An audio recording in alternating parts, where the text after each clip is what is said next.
Hi hello வணக்கம். எல்லோரும் எப்படி இருக்கிறீங்க? வாங்க ஒரு சூப்பரான மினி சாம்பார் இட்லி செஞ்சுக்கலாம். அதுக்கு நான் எல்லா காய்கறியுமே எடுத்துருக்கிறேன்.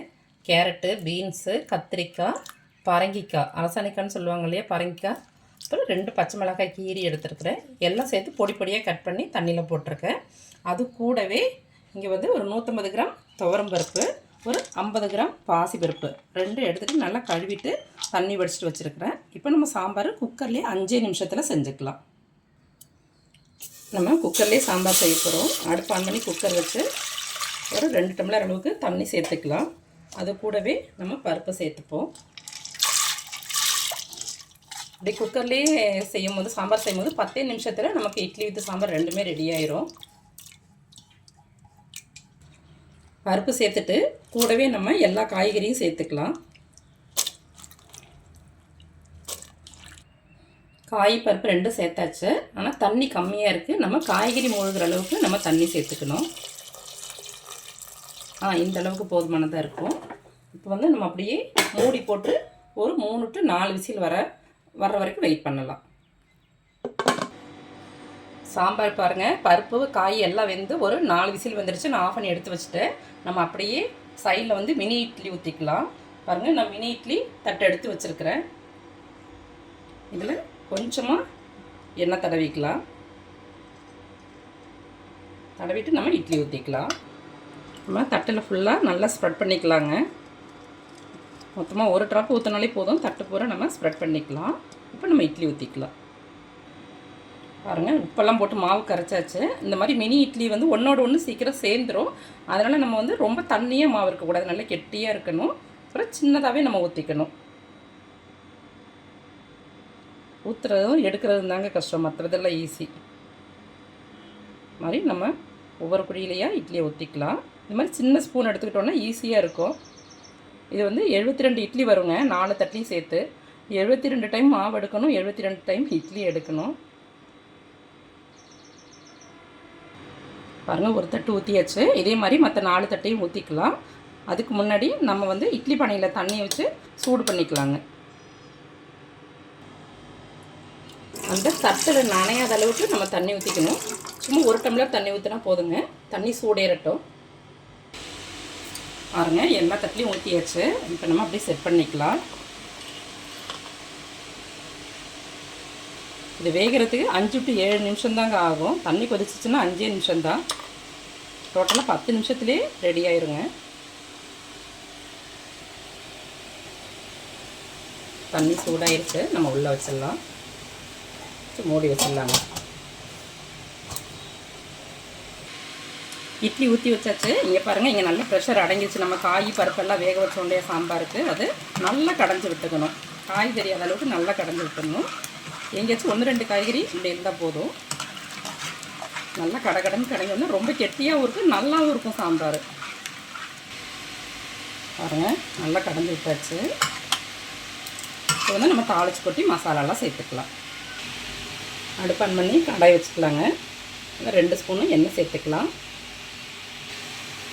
எண்ணெய் நல்லா காயட்டும். ஒரு சின்ன துண்டு பெருங்காயம் சேர்த்துக்கலாம். இதுக்கு நல்லா கூடுதலாகவே பெருங்காயம் சேர்த்துக்கலாம். இந்த சாம்பாருக்கு 1 ஸ்பூனு கடுகு சேர்த்துக்கலாங்க.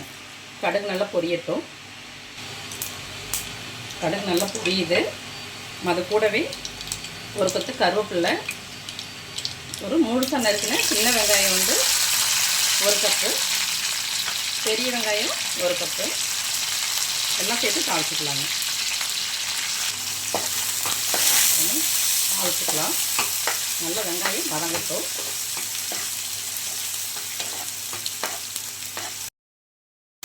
வெங்காயம் நல்லா வதங்கிருச்சு. இப்போ நம்ம தக்காளி சேர்த்துக்கலாங்க. நல்லா ஒரு 3 தக்காளி சேர்த்துக்கலாம். நல்லா புளிஞ்சுட்டு சேர்த்துக்கலாம். நம்ம புளி எதுவும் சேர்க்க போகிறதில்ல. இட்லி சாம்பார் அப்படிங்கிறதுனால புளி எதுவும் சேர்க்க போகிறதில்ல. தக்காளியோட புளிப்பு மட்டும்தான்.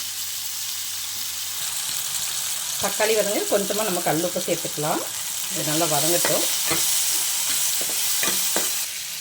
பாருங்கள், இட்லி நல்லா ரெடியாகிருக்கு. அதனால் இப்போ ஆஃப் பண்ணி எடுத்து ஆற வச்சுக்கலாங்க. நம்ம சூடோடவே எடுத்தோம் அப்படின்னா இட்லி வந்து ஒட்டுங்க. கொஞ்சம் ஆறட்டும், ஒரு 2 நிமிஷம் ஆறட்டும், எடுத்து ஆற வச்சுக்கலாம்.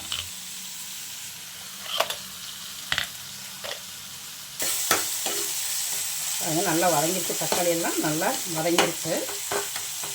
இப்போ நம்ம சாம்பாரில் சேர்த்துக்கலாம். தாளித்து கொட்டியாச்சு. நம்ம அது கூடவே குழம்பு மிளகாத்தூள் சேர்த்துக்கலாம். நான் எல்லாத்துக்கும் ஒரே மசாலா தாங்க. இது சாம்பாருக்கு ரொம்ப நல்லாயிருக்கும். அதில் ஒரு 3 ஸ்பூன் சேர்த்துக்கிறேன். இதுலேயே மஞ்சள், மல்லி, சீரகம், சோம்பு எல்லாமே இருக்குது. நான் இதில் கொஞ்சமாக கூடுதலாக மஞ்சள் மட்டும் தனியாக சேர்த்துக்கிறேன். இப்போ நம்ம தண்ணி சேர்த்துக்கலாம். நம்ம தேவையான அளவுக்கு தண்ணி சேர்த்துக்கலாம்.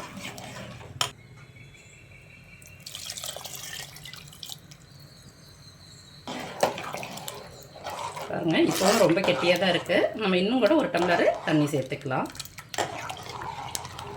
நல்லா கொதிக்கணும். அந்த பச்சை வாசனை வந்து நம்ம மிளகாத்தூளோட பச்சை வாசனை மட்டும் போகணும். மீதியெல்லாம் வெந்துருச்சு நல்லா.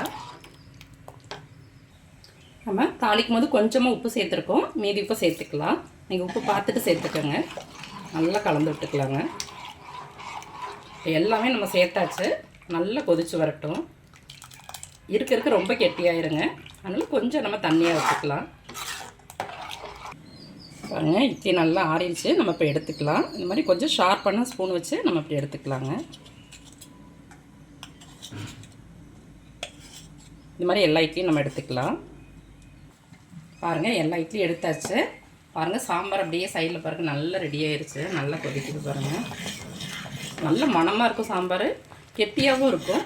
வைக்கும்போது கொஞ்சம் தண்ணியாக இருக்கிற மாதிரி இருக்கும். ஆனால் 10 நிமிஷத்தில் உங்களுக்கு எல்லாமே ரெடி ஆயிருங்க. நம்ம எடுத்துக்கலாம். தேவையான அளவுக்கு நம்ம இட்லியை வந்து கப்பில் போட்டுக்கலாங்க. இவ்வளோ சூப்பராக இருக்கும். ஜூஸியாக இருக்கும் ரொம்ப அந்த இட்லி. மேலே அப்படியே சாம்பார் ஊற்றிக்கலாம்.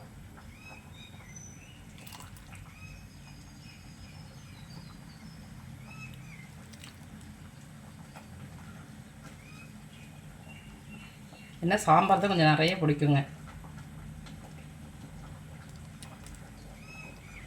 அப்படியே 1 ஸ்பூன் அதில் நெய் ஊற்றிக்கலாம்.